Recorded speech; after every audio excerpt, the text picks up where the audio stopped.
Ang kapal din ni Kiko Pangilinan to claim na yung kanyang pinail daw na anti-dynasty bill ay landmark bill.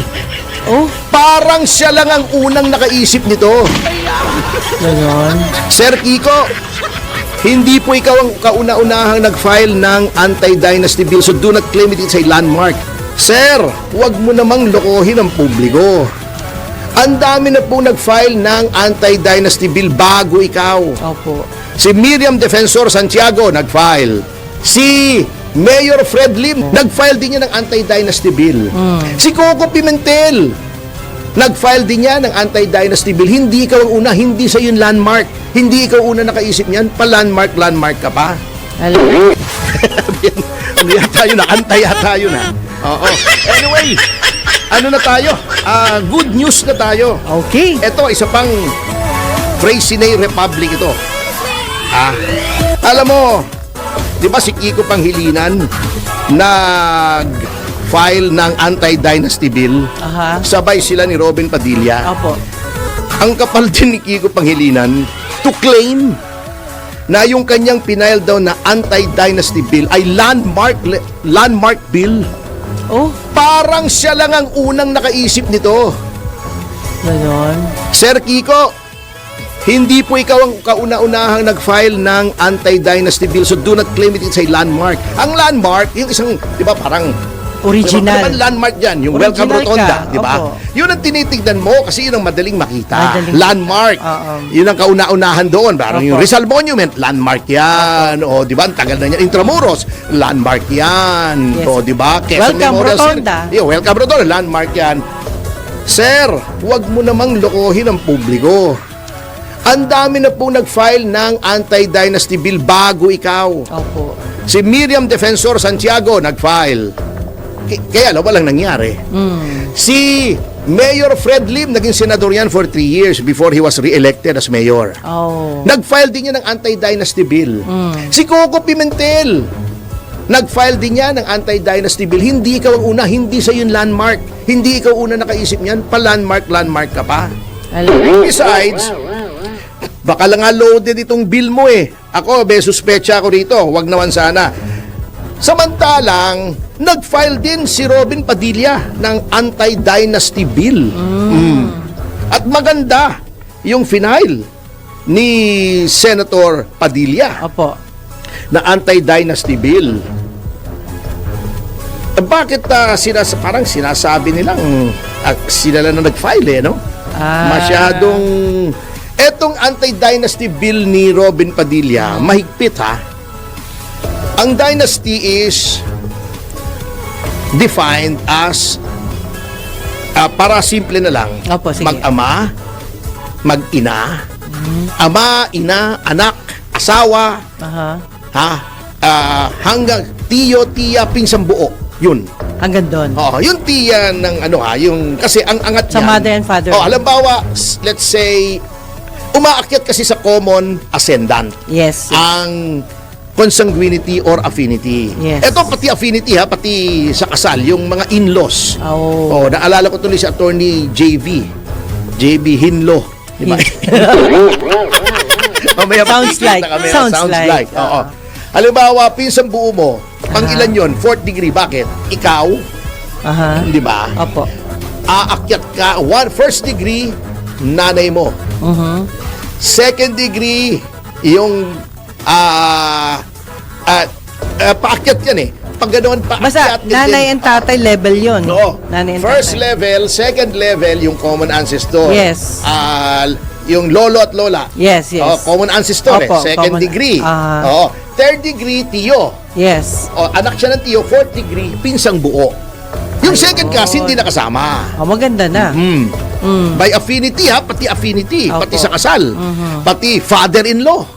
Hindi Ay, lang hindi father, rin pwede. pati mother-in-law. Oh. Pati brother-in-law. Oo. Maganda. Oo, maganda. Makakatikim lahat. Ito ang mga bawal. Halimbawa, ang tatay mo ay gobernador sa probinsya, local government unit, hindi ka pwedeng tumakbo doon sa lugar na yon. Halimbawa, Davao. Yes.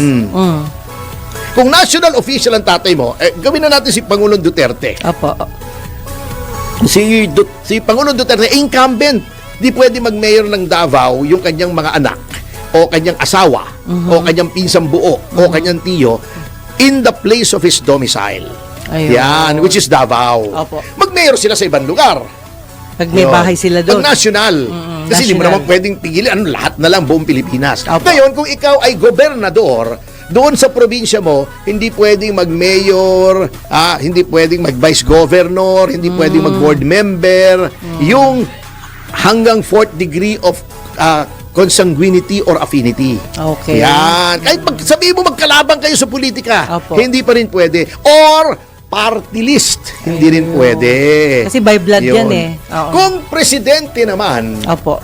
hindi pwedeng lumaban na immediately succeeding. Oh. Oo, yung anak mo, Opo. hindi pwedeng pumalit sa'yo. Ganon din sa mga ibang pwesto. Maganda po ito. Ganda yan. Maganda rin naman yung bill ni Senator Panghilinan. In Ano naman fairness, yung sa kanya po? parang ganun din. Kaya lang, huwag mo namang i-claim na parang ikaw lang ang nakaisip. Yun ang nakakainis. Hindi naman yung bill niya. Okay ako, sang-ayon ako na sa bill ni Kiko Panghilinan. Pero kung ngayon lang yung date yung kanya, late siya. Hindi, pareho naman, halos sabay naman. Okay. O, ngayon lang date siya, ito lang Congress na to, 20th Congress lang. Ang ibig kong sabihin, huwag mo namang i-claim na nauna ka, landmark. Oh. Yung press release niya, landmark Baka legislation. may credit hunger siya. Marami na pong nag-file. At yan ay on record. I-fact check nyo ako. Opo. Yan ay nasa record ng Senado. Sa Senado pa lang yung sinasabi ko yung anti-dynasty bill. Sa House, hindi ko alam. Kasi ang problema sa House, puro dynasty yan eh. Pero we can encourage him na magpaliwanag kung mali ang sinasabi mo. Alin? Pwede siyang tumawag rito. Hindi naman mali ang sinasabi ko. Hindi, kung sa tingin niya ay mali Sige, yung sinasabi mo. pakipatunay yan na siyang unang Yun, nag-file. yun. Na sa kanya ay landmark. Opo, Oo. yun lang naman. Yun lang naman, di ba? Opo. Pangit yung ganun eh. Speaking of which, giving credit where credit is due. Due, yes. Sang-ayon din tayo sa sinabi ni Speaker Romualdez, ano na naman po wag yan? naman yung gawing fashion show sa Lunes yung SONA. Ah. Hindi naman po kahirap ball yun eh. Hindi naman kasal yun. Oo nga. Hindi, Tama. di ba? Tama. Hindi naman New Year's celebration yun sa Manila Hotel. Yan po ay State of the Nation. Hindi ko nga alam. Lalong-lalo na sa gitna ng kahirapan. Huwag niyo namang parang pinamumuka pa nyo sa mga taong naghihirap na naku, ang gaganda ng gown namin. Ang gown namin, ang halaga ay 250,000. Ang bag na dala namin ay 2 milyon. Attention catcher naman ang yun. relong suot namin ay 2 milyon. Wow. Di ba? Na parang ano yung tawag doon? Flores de Mayo kayo ron, yung mga babae. Hindi, attorney, tama po kayo. Kasi yung SONA, para sa presidente yon. Dapat yung credit sa kanya na siya yung mapansin, hindi Oo, sila. tama yun, Oo. actually. I agree with that. Yeah. Huwag niyong gawin fashion show. Kasi mawawalan ng Pwede naman yung ordinary office wear. Yun. Oo, yung mga blazer. Opo. Wala naman, hindi naman po nakakabawas sa inyong dignidad kung ganun ang suot nyo. Tsaka bagyo. Baka sa Monday, ang dami nagugutom. bagyo eh. Kaya lang sapat ay sundin din yon ng Malacanang kasi may Opo. lumabas na impormasyon Opo. sa gitna ng bagyo nagpa-deliver ng mga king crab sa Malacanang. Lumabas! Oo! Ang mahal nun. Yun nga, lumabas kasi binida pa nung nag-deliver. Ala. Have a presidential dining experience delivered king crabs to Malacanang. Na-booking tuloy. Nasa naman gitna ng donation, kahirapan, attorney. yung mga taga Malacanang ay mamahali na king crab Mahal yung pa king ang crab. kinakain. Yun ang sinasabi. Actually, bawal po yan eh. Nakalagay sa konstitusyon ay ang mga public officials should lead modest lives, simpleng pamumuhay. Opo. Nakalagay din sa ating civil code, in cases of acute public want, ay pwede mag-idemanda para pigilin yung mga ostentatious displays of wealth. Yung mga pabongga, mga bonggels. So sana, mga congressmen, mga senador, mga asawa ng congressman at senador, sana po ay pakinggan yung panawagan ni Speaker Romualdez. Pero attorney, Simple baka lang nabili na tayo. yan. Yung damit nila mahirap na pigilin.